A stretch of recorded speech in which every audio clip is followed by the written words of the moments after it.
Welcome, one and all. What if the almighty Sandbag was in Smash? Now, a few things off the bat. I'm just going to say this much. There are a few gimmicks, but we'll get into that in a sec.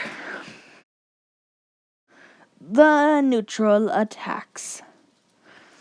For the jab, this would be a one-hit jab with flinching damage, where Sandbag jolts his head forward.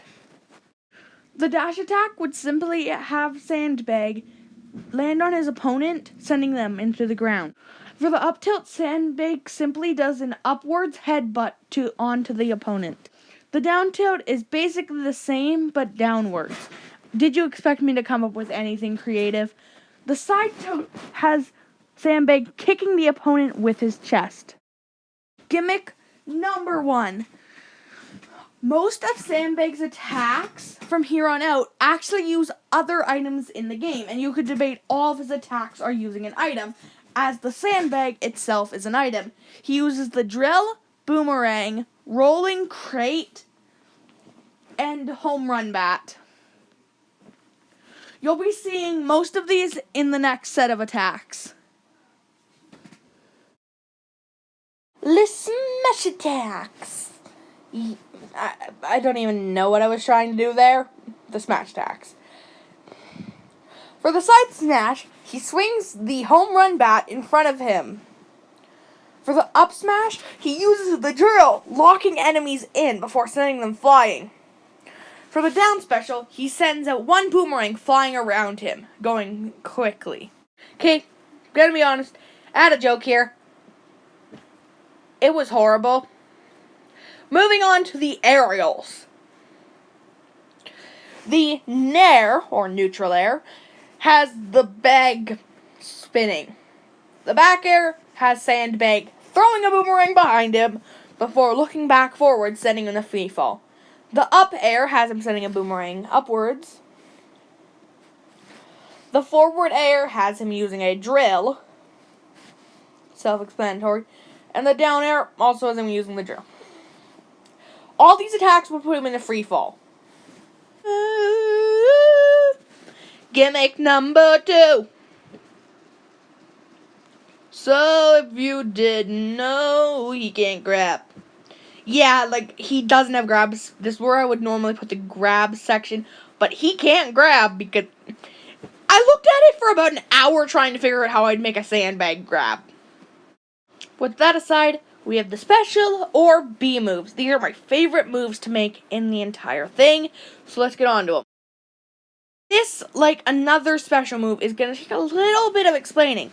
But basically, it's sort of like a counter for his neutral special. During his neutral special, he'll kind of hesitate. And if you hold the button, get hit, and then release it, so pretty much do a parry, you'll actually deal flinching damage to the opponent. Basically, it's a shield without the shielding maneuver. Yeah. The slide special is going to be one of the 2 ways he can really get mobility, where he summons a small crate and rides on it. Note, you will still be able to control yourself, but the crate will just go aimlessly off in a direction, as if it was a normal rolling crate. So, you can jump off, basically allowing you to get a double jump. But after this, if you jump off the crate, you will be sent into free fall.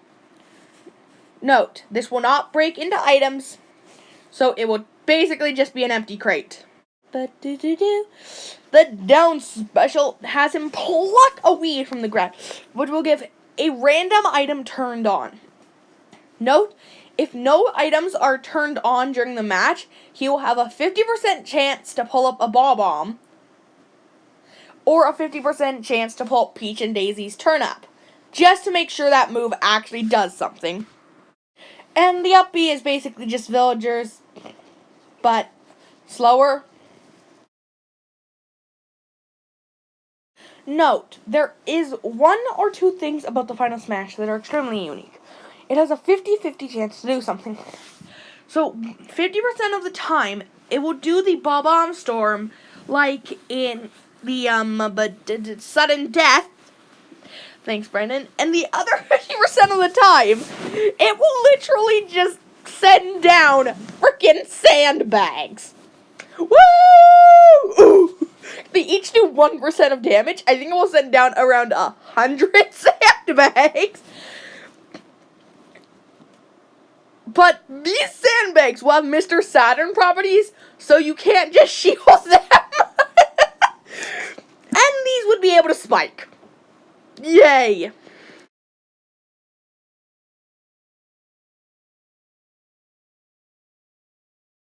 The other and funner stuff. Yay! For one of Sandbag's first taunts, he'll juggle random items. They have a 50% extra chance if they're turned on. For another one of his taunts, he'll just toss a Pokeball around, maybe ending him in almost getting caught. And for his third and final taunt, he'll throw his hands around as if they were Master Hand and Crazy Hand. Next for his alternates, you have his standard color scheme. Also, I had a lot of fun making these. His red color scheme, based off of the Choice Band from Pokemon. The yellow color scheme, it's not based on anything. His blue color scheme, I don't know, water? There, does that make you happy? His other blue color scheme, based on Mario. His white color scheme, based on the Pokeball. His pink color scheme, based on, what do you think? Kirby or Ditto? Pick your poison, I don't care. His other purple color scheme, I have no idea, okay? It was hard making alts for a Sandbag. So other stuff is he has one jump, no additional movement options, and would be the weight he is in the game. The weight of a Sandbag. But he wouldn't get launched as far, so he would have Bowser's tough guy mechanic. But when he's off the stage, he's about as useful as a Little Mac. Most of his attacks would have a 50% chance of doing flinching damage if I didn't state they did flinching damage. And if I did say they did flinching damage, then they have an 100% chance to do flinching damage. He would deal decent damage, but attacks using items in the game would have a 25% chance of doing as much damage as that item would actually do. You can also throw the baseball bat if you counter Will doing the shield maneuver, just because I think that would be funny. Also, the whole notebook style was actually something I was planning on doing for What If Faye was in Smash, but I had already created all the renders, and they were already being exported, so it was easier doing this.